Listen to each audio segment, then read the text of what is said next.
오늘은 뜸 치료할 때 가장 효과적이면서도 안전한 적정 온도가 얼마인지에 대해 말씀드리겠습니다. 뜸은 경혈 위에 애용을 놓고 태워서 그 열 자극을 통해 질병을 다스리는 한의학의 대표적인 전통 치료법이라고 할 수 있습니다. 애용을 쑥뜸에 사용하는 가장 중요한 이유는 바로 불꽃을 일으키지 않고 서서히 골고루 탄다는 연소 특성에 있습니다. 이렇게 서서히 은근하게 타면 가열 온도를 정확하게 조절하기 쉬워지고 또한 피부 아래쪽까지 열 자극이 도달할 수 있도록 충분한 시간을 가지고 가열할 수 있다는 장점이 있습니다. 즉, 쑥뜸에서 애용을 사용하는 이유는 양리적 효과보다는 연소 특성에 따른 안전하고 효율적인 열 전달에 초점을 두는 것이 더 올바른 해석으로 보입니다. 식물성 섬유는 일반적으로 열분해될 때 휘발성 가스를 방출하고 숯과 같은 탄화물을 형성하는 특징이 있습니다. 하지만 애용은 휘발성 가스 방출이 적고 초기 연소 시 생성된 탄화물이 산소와 접촉하면서 서서히 산화되기 때문에 숯과 유사하게 불꽃 없이 서서히 연소합니다. 또한 애엽을 건조시키는 과정에서 정유 성분의 함량이 낮아져 애용에는 휘발성 오일이 일부만 남아있어 화염을 일으키지 않습니다. 게다가 애용은 가늘고 긴 섬유가 뭉쳐진 구조로 내부 공간이 많고 밀도가 낮아 빠른 연쇄 발화가 발생하지 않습니다. 반대로 나무 조각이나 종이에 불을 붙이면 순간적으로 불꽃이 일어나 연속적으로 온도가 상승하기 때문에 경혈에 원하는 온도로 안정적인 열자극을 주기가 어렵습니다. 결과적으로 애용은 서서히 은근하게 타면서 크기와 밀도를 조절하기 쉽고 경혈에 원하는 정도의 열자극을 정확하게 전달할 수 있는 탁월한 열원이기 때문에 지금까지도 뜸 시술에서 널리 사용되고 있습니다. 애용을 이용한 뜸 시술 방법을 좀 더 자세히 나누어 보면 먼저 애조 자체를 피부에 올려 직접 드는 직접구가 있습니다. 직접구는 다시 피부에 상처가 남을 정도로 가열하는 유흥구와 피부에 상처를 남기지 않는 무흥구로 나뉩니다. 특히 무흥구는 유흥구보다 가열 온도를 낮게 하고 시간을 짧게 하여 피부에 화상을 일으키지 않도록 한 방법입니다. 하지만 직접구는 여전히 피부에 화상을 입힐 위험이 높습니다. 이에 따라 애조와 피부 사이에 생강, 마늘, 부자, 소금 등과 같은 매개물인 경물을 두어 피부에 전달되는 열을 완충하는 간접구가 개발되었습니다. 간접구는 경물을 거쳐 열이 피부에 간접적으로 전달되도록 하여 온도를 낮추고 화상의 위험을 줄이는 것이 가장 큰 목적입니다. 일부에서는 생강, 마늘, 부자 등의 양리적 효과를 기대하기도 하지만 황토나 소금처럼 양리 효과가 거의 없는 경물도 사용되는 점을 보면 간접구의 핵심 목적은 양리 효과보다는 온도 조절과 화상 방지에 있다고 볼 수 있습니다. 간접구가 개발된 이후에는 간접구보다도 온도 조절이 더 용이한 애조구가 소개되었습니다.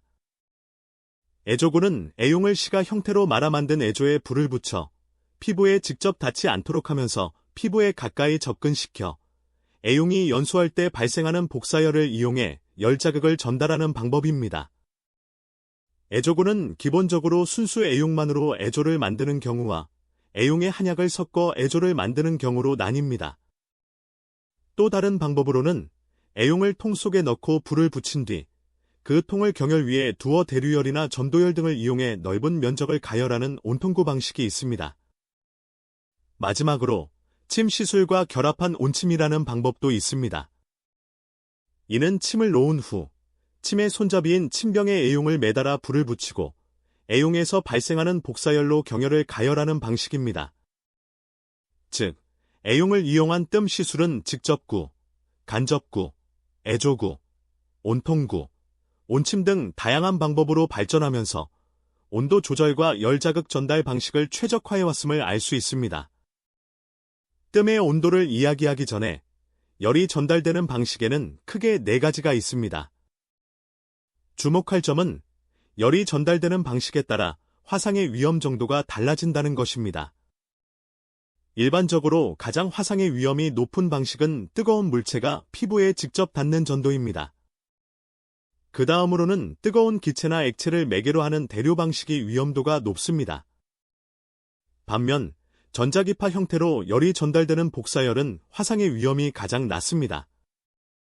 바로 이러한 원리 때문에 뜸 시술의 역사는 화상 위험이 높은 직접 전도시키는 방식에서 벗어나 복사열을 이용하는 방식으로 점차 발전해 온 것입니다. 신체 표면에 자극을 주어 질병을 치료하는 한의학의 대표적인 방법으로 침, 뜸, 청구요법이 있습니다. 이 세 가지 방법은 공통적으로 인체 조직에 일부러 가벼운 손상을 주는 침해성 자극을 이용한다는 특징이 있습니다. 구체적으로 보면 침은 바늘을 이용한 기계적 자극을, 뜸은 강한 열을 이용한 온열 자극을, 청구요법은 자극성 약재를 이용한 화학적 자극을 사용합니다. 즉, 한의학의 외치 방법은 자극의 성질에 따라 기계적, 온열적, 화학적 침해성 자극으로 체계적으로 분류되어 활용되어 왔음을 알 수 있습니다. 그렇다면 왜 침이나 뜸과 같은 외치 방법이 조직을 손상시킬 정도의 침해성 자극을 이용할까요? 그 이유는 이러한 침해성 자극이 조직을 손상시키거나 파괴할 수 있는 힘을 갖고 있기 때문에 우리 몸에서는 이에 대응하기 위한 다양한 방어 및 치유 기전이 즉각적으로 활성화되기 때문입니다. 즉, 외치 방법은 작은 손상을 의도적으로 가함으로써 우리 몸의 자연 치유 능력과 생리적 방어 기전을 강력하게 자극하고 활용하는 치료법이라고 할 수 있습니다. 침해성 자극을 인지하면 우리 몸은 즉시 자율신경계를 활성화하여 싸우거나 도망가는 반응인 파이트 오 플라이트 리스판스를 일으킵니다. 이 반응은 단순히 심박수 증가나 호흡 가속과 같은 국소적 변화에 그치지 않습니다. 전신에서 위험으로부터 살아남기 위한 다양한 방어 및 생리적 반응이 동시에 일어나며 이를 통해 뜸이나 침과 같은 외치 자극이 우리 몸의 근본적인 생존 기전을 동원하여 질병을 극복하고 조직을 보호하도록 돕는 것입니다. 침해성 자극에 대한 반응에는 회피반사나 감정적 반응도 포함되지만 치료적 관점에서 가장 중요한 반응은 염증 반응입니다. 염증 반응 동안 나타나는 통증은 우리 몸이 추가 손상을 방지하도록 유도하며 그보다 더 중요한 것은 이 과정이 손상된 조직의 치유를 촉진한다는 점입니다. 즉, 침이나 뜸과 같은 외치요법은 미세한 조직 손상을 유발하여 염증 반응을 일으키고 이를 통해 손상된 조직의 회복과 재생을 촉진함으로써 질병을 치료하는 기능을 수행합니다. 우리 몸의 표면에는 다양한 자극에 반응하는 특수한 수용기들이 존재하며 이를 TRP 채널이라고 합니다. 이 수용체들은 한의학 외치요법이 어떤 자극을 활용하는지를 잘 보여줍니다. 예를 들어 청구요법과 같은 화학적 자극은 TRPV1과 TRPA1 수용체를 활성화시키고 침요법과 같은 기계적 자극은 TRPA1과 TRPV4가 반응합니다. 특히 뜸 치료에서 나타나는 뜨거운 자극은 TRPV1부터 TRPV4까지 4종류의 수용기를 모두 활성화하며 반대로 차가운 자극은 TRPM8과 TRPA1이 반응합니다. 이처럼 한의학 외치요법은 인체에 존재하는 특정 수용기를 체계적으로 타겟팅하여 생리적 반응을 유도하도록 설계되었음을 알 수 있습니다. 뜨거운 자극에 반응하는 TRPV1부터 TRPV4까지의 4가지 TRP 수용기의 활성 온도를 살펴보면 각 수용기가 서로 다른 역할을 수행함을 알 수 있습니다. TRPV3와 TRPV4는 27도씨에서 39도씨 사이의 따뜻한 온도에서 활성화되며 비교적 온화한 열을 감지합니다. 반면 TRPV1은 43도씨에서 TRPV2는 52도씨에서 활성화되어 조직에 실제 손상을 줄 수 있는 침해성 열자극을 감지합니다. 따라서 쑥뜸과 같이 침해성 온열 자극을 사용하는 치료에서는 주로 TRPV1과 TRPV2 수용기를 자극하는 것이 목표가 됩니다. 인체의 열 수용기들은 17도씨에서 52도씨까지 각기 다른 온도 범위에서 활성화되며 이를 통해 다양한 감각을 정밀하게 조절할 수 있습니다. 이러한 온도별 활성화, 특성은 치료 목표를 결정하는 핵심 요소가 됩니다. 예를 들어 냉각 치료에서는 17도씨 이하로 온도를 낮춰 TRPA1 수용체를 활성화시키며 이를 통해 냉각 통증을 유도하고 치료적 반응을 이끌어냅니다. 반면 뜸 치료에서는 52도씨까지 올라가는 열로 TRPV2 수용체를 활성화하여 타는 듯한 강한 통증을 유도하는 것이 중요합니다. 즉, 한의학의 외치 치료는 단순히 뜨겁거나 차갑게 하는 것이 아니라 특정 수용기를 정밀하게 자극할 수 있는 온도로 조절하는 것이 핵심이며, 쑥뜸은 이러한 원리에 따라 최고 온도 52도씨 근처의 치매성 열자극을 지향하는 치료법이라 할 수 있습니다. 통증 치료에 사용되는 핫팩은 40에서 45도씨 정도로 43에서 45도인 열탕과 비슷한 온도 범위를 가집니다. 이 온도에서는 우리 몸의 열감지 센서인 TRPV1이 활성화되어 따뜻한 감각과 표면적인 통증 완화 효과를 제공합니다. 그러나 TRPV2가 활성화되는 52도씨에는 미치지 못하기 때문에 세포 성장, 이동 촉진, 면역 기능 활성화와 같은 근본적인 치료 효과는 기대할 수 없습니다.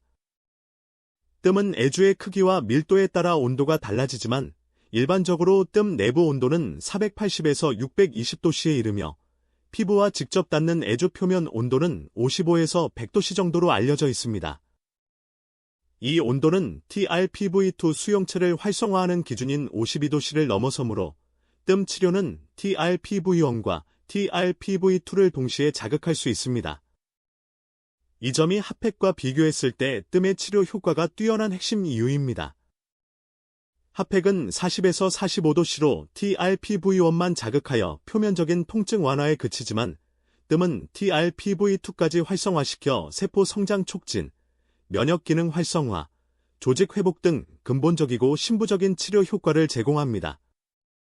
하지만 높은 온도로 인해 화상 위험이 있으므로 뜸 치료에서는 치료 효과를 극대화하면서 피부 손상을 막기 위해 열 자극 시간을 최소화하는 전략을 사용합니다.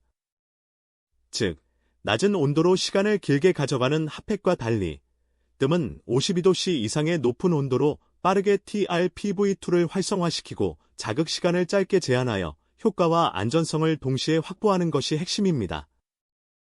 뜸 치료에서 가장 주의할 부작용은 화상입니다.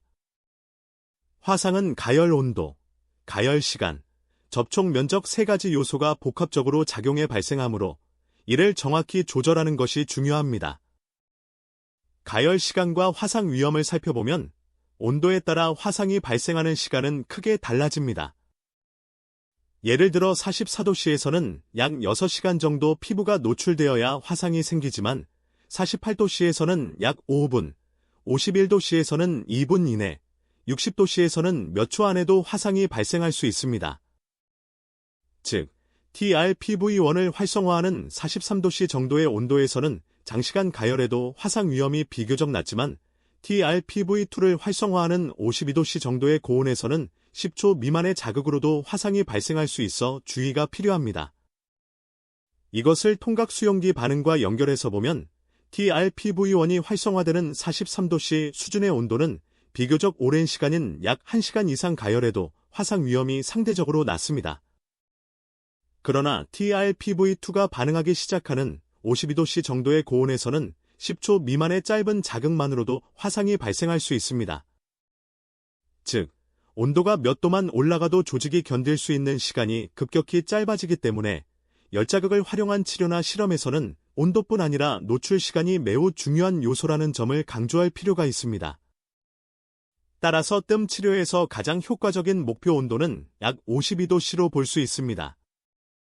이 온도로 가열하면 열평형 현상 때문에 실제 피부 온도는 약 48에서 50도씨 범위로 형성되며 이 범위에서 TRPV1, TRPV2 활성화와 DNIC 즉 광범위 유해, 억제 조절, 디퓨스 낙셔스 이니버토리 컨트롤즈의 작동을 모두 유도할 수 있습니다. 그러나 52도씨는 화상을 일으킬 수 있는 위험 영역이므로 가열 시간은 반드시 수초 미만으로 매우 짧게 유지해야 합니다. 또한 가열 면적 역시 가능한 한 작게 설정하는 것이 안전성을 높이는 핵심 요소입니다. 결론적으로 뜸 치료는 작은 면적에 매우 짧은 시간 동안 약 52도씨의 고온 자극을 가하는 방식이 가장 효과적이면서 안전한 시술 방법이라고 할 수 있습니다. 전통 쑥뜸의 가장 큰 문제는 온도를 정확하게 조절하기 어렵다는 점으로 이로 인해 화상의 위험이 상대적으로 높습니다.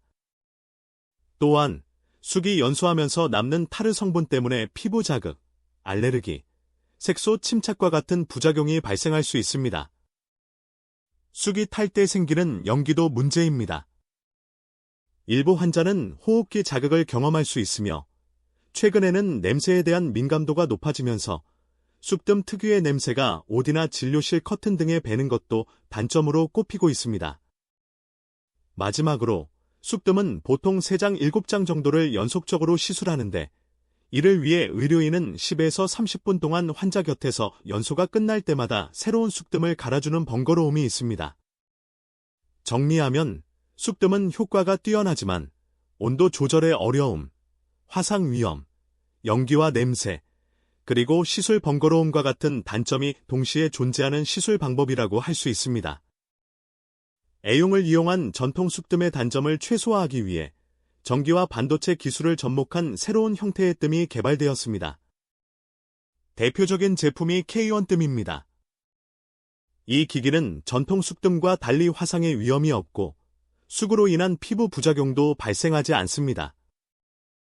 또한 연기와 냄새가 전혀 생기지 않아 호흡기 자극이나 냄새 배임 걱정 없이 안전하게 사용할 수 있습니다.